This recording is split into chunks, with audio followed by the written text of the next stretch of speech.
Good afternoon, everyone. Dora, the daydreamer. Dora was always lost in her own world.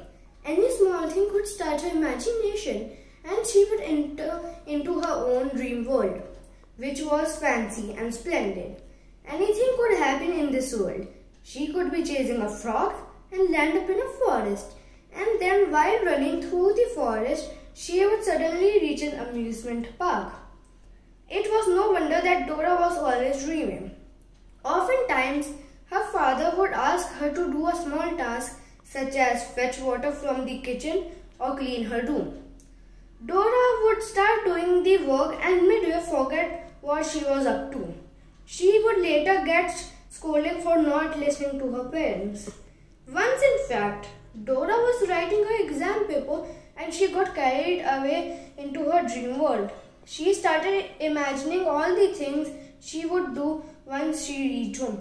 What all she would eat, the game she would play, etc. The next time she heard a bell ring, the time was up.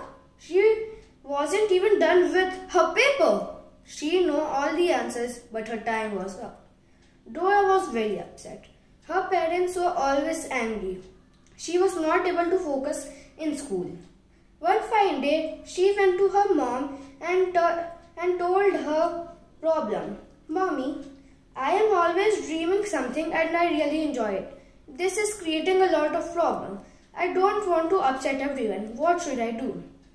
Mommy knew that Dora was an imaginative child.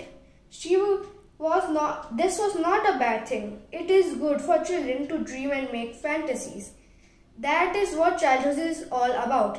She didn't want to take this away from her. She explained to Dora that it is a good thing to dream, but she should always be aware of her surroundings. Dreaming during playtimes before going to bed while making stories with friends is a very good habit. Dora should, however, try her best to focus when she is in school or when mom and dad have given her a task or when she is studying.